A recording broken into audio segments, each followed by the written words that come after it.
बाहेर आपण सावपणाने दाखवत असल्यानंतर आपल्या खाली अंधार नाही पाहिजे, हे माझं मत आहे.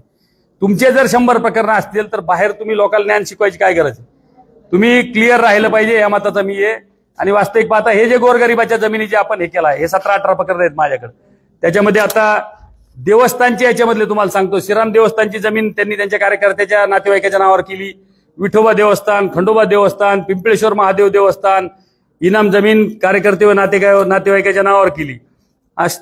पिंपळेश्वर महादेव मंदिर देवस्थान इनामी जमीन सर्वे नंबर 472 473 मध्ये त्यांनी शाळा उभी केली, अनिष्का ग्लोबल म्हणून.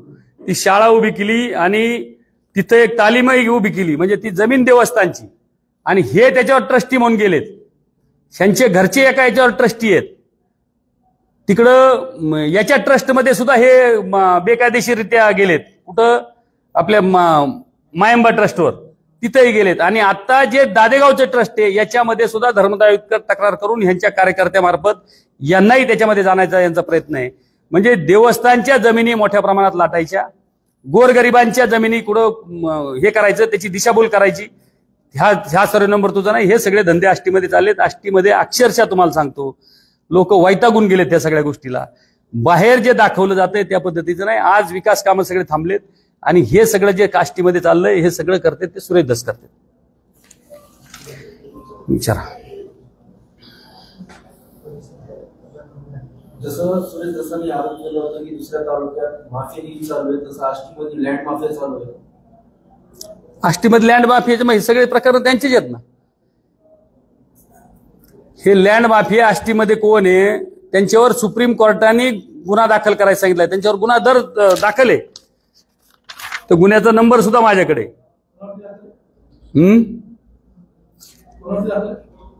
काय म्हणले? नाही, बेहिशोबी मालमत्तेचा गुन्हा हा सुरेश धसांवर दाखल आहे. आणि त्यांनी सुप्रीम कोर्ट, मग त्यांच्यावर जर त्याच्यामध्ये नाही, त्यांनी अपील कशासाठी केलं होतं? सुप्रीम कोर्टामध्ये अपील केलं, ते अपील फेटाळले. आता गुन्हा दाखल आहे, त्याच्यामधली कुठली अटक नाही, कुठली चौकशी नाही, काही चालू नाही, काहीच त्याच्यामध्ये केलं गेलेलं नाही. हे सगळं प्रकरण दाबलं गेलंय. आणि ही जी माझ्या हिशोबाने हजारात आहे ही जमीन, हजारो एकरमध्ये ही सगळी जमीन लाटण्याचा आष्टीमध्ये प्रयत्न चाललाय. आणि ते जर आष्टीमध्ये भूमाफिया जर म्हणतात, आपण तिकडं एखाद्या तालुक्यावर तक्रार करत असताना आपल्या इथं काय चाललंय ते पाहिलं पाहिजे. आपल्या इथं तुमचे काय वागणं आहे हे तुम्ही लक्षात घेतलं पाहिजे. मग आपण दुसऱ्यावर हे केलं पाहिजे. तिकडे ते तक्रार करते त्याच्याबद्दल मला बोलायचं नाही. मला आणि देशमुख कुटुंबाच्या याच्याबद्दल जी आत्मीयता ते आज दाखवते, आमचीही त्या कुटुंबाबद्दल आत्मीयता आहे, पण नाटकी आत्मीयता नाही आमची. आमचे जे ते खऱ्या पद्धतीने त्या कुटुंबाला न्याय मिळाला पाहिजे.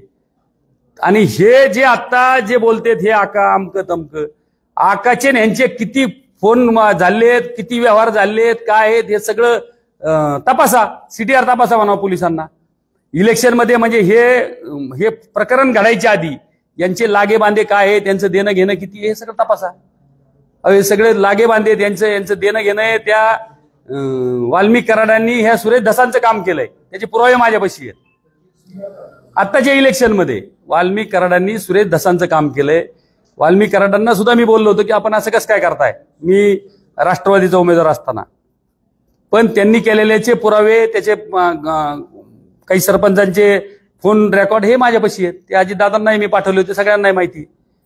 त्याच्यामुळे आता हे जे चाललंय ते खरं आहे का ते बघा. आणि आता उशिरा का व्हायना जरांगे पाटलाच्या हे लक्षात आलं. मी जरांगे पाटलाला इलेक्शनच्या आधी सांगितलं होतं की ह्यांचं कुठलंही काही म्हणजे खरं नसतंय. त्याच्यामुळे तुम्ही एक विषय तुम्ही जो मराठा समाजाच्या आरक्षणाचा घेऊन चाललात त्याच्यामध्ये हे जर माणसं इन्व्हॉल्व्ह झाले तर तुमचं नुकसान होईल. मी त्यांना सांगितलं होतं. आता त्यांनी सुद्धा त्या दिवशी माझं नाव घेऊन सांगितलं की बाजवे काका सांगत होते. आणि निश्चितप्रमाणे त्यांना हा विषय दुसरीकडे डायव्हर्ट करायचा. तुम्ही लक्षात घ्या. आता तिथं ते तिथं जाऊन तिथं जरांगे पाटला पशी जाऊन तिथं स्पर्धा करायला लागलेत की मी नेता का ते नेते. त्यांची सर यांना कधी येणार आहे?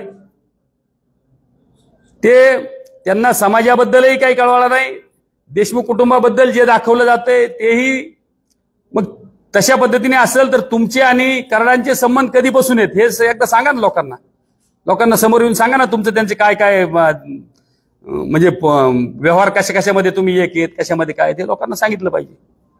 या संदर्भात वरिष्ठांना तुम्ही सांगणार आहात का? पालकमंत्री आपल्या गटाचेच आहेत, पालकमंत्री जे अजित पवारच आहेत किंवा फडणवीसांकडे ह्याची काही तक्रार करणार आहात? कोणत्या संदर्भात? तेच आम्हाला दाखवत होते. नाही, याच्या संदर्भात मी अजितदादांकडेही दिलंय. आम्ही आज उपोषणाला जे बसायचं होतं, पण अधिकाऱ्यांनी आम्हाला काही वेळ मागितल्यामुळे मी थांबलोय. 8-10 दिवसात हे सगळं जर मार्गी नाही लागलं तर आम्ही 2,000 ते 2,500 लोक घेऊन इथं उपोषणाला बसणार आहेत. कारण हे कामं म्हणजे तालुक्याच्या विकासाचे सगळे कामं आहेत. आता मला सांगा, हे बंधारे वास्तविक पाहता फेब्रुवारीच्या सुरुवातीला चालू व्हायला पाहिजे होते. आता मार्च किंवा एप्रिलमध्ये जर बंधारे जर चालू झाले, अजूनही चालू करून दिले नाहीत. एक बंधारा जर झाला तर 200 शेतकऱ्याला त्याचा फायदा होतोय आसपासच्या. अशा पद्धतीचे कोट्यवधी रुपयाचे बंधारे मंजूर आहेत. R&Dचे कामं मंजूर होऊन, वर्क ऑर्डर होऊन, काही गावाला रस्ते नाही त्या ठिकाणी आपण टाकलेत. 50 किलोमीटरचे R&Dचे कामं आहेत. त्याची किंमत जवळजवळ 50 ते 55 कोटी आहे. ते सुद्धा कामं चालू होऊ दिले जायनात. आता ते तुम्ही म्हणता की बाबा पुरावा काय? पुरावा काय? अधिकारी आम्हाला सांगतात ना की ह्यांनी बंद ठेवायला सांगितलंय. इजेसचे कामं बंद ठेवायला सांगितलेत. इतर जे कामं आहेत सगळे म्हणजे आष्टी तालुक्यामध्ये कुठलंही काम होऊ द्यायचं नाही, अशा पद्धतीचं आता त्यांचं धोरण आहे. या संदर्भात तुम्ही मुख्यमंत्री देवेंद्र फडणवीस यांच्याकडे तक्रार केली आहे का? कारण त्या राज्याचे नाही, माझे नेते आदरणीय अजितदादा पवार साहेब आहेत. मी त्यांच्याकडे ती तक्रार दिलेली आहे. अजितदादा आदरणीय मुख्यमंत्री साहेबाला त्या संदर्भात बोलतो म्हणतात आणि त्यांची चर्चा होऊन त्याच्यामध्ये काही मार्ग निघतोय का ते आपल्याला पाहता येईल. तुम्ही आता सुरेश दसांना या प्रकरणामध्ये गुन्हा दाखल करून त्यामध्ये वाचवलं जात आहे. कोण त्या प्रकरणामध्ये त्यांना वाचवतं आणि कोण पाठीशी? आता त्यांना गुन्हा दाखल झाल्यानंतर अटक व्हायला पाहिजे का नाही? मग त्यांना वाचवत असताना त्यांच्याच पार्टीचे नेते वाचवत असतील ना. समजा माझ्यावर जर काही अंगलट आलं किंवा अलगड जर माझ्यावर आली तर मी कुणाकडे मदतीची अपेक्षा करणार? माझ्या पार्टीच्या नेत्याकडे करणार. त्याच्यामुळे त्यांच्या पार्टीचे नेते कोण आहेत हे आपण तपासून ते वाचवत असावेत असं माझं मत आहे.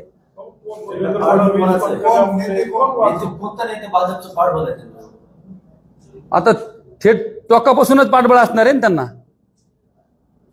इतक्या पद्धतीने आता ज्या पद्धतीने ते चालले तेवढं कामं थांबवायचे. आम्ही महायुतीमध्ये, ते म्हणते महायुती आमच्या मतदारसंघामध्ये नाही. का नाही? तर आमची इथं मैत्रीपूर्ण लढत झाली.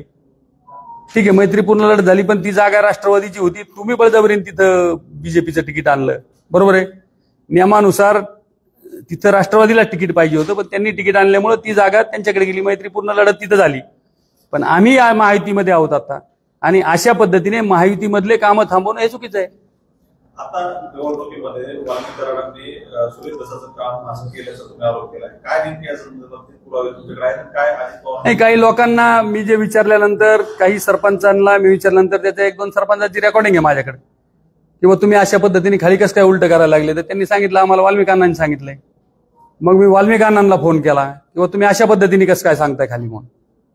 आणि मग वाल्मिकी अण्णांनी यांचे जर आत्ताच्या इलेक्शनमध्ये काम केलं असलं आणि मोठ्या प्रमाणात आर्थिक मदतही केली असं आमच्या ऐकण्यात आहे.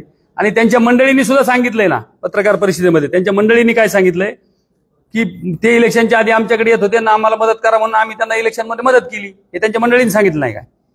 आणि मीही सांगतोय केली म्हणून.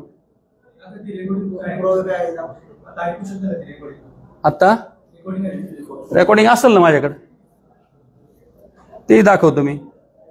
फोन कुठे रे माझा? रेकॉर्डिंग माझ्याकडे आहे, ते रेकॉर्डिंग दाखवता येईल ना.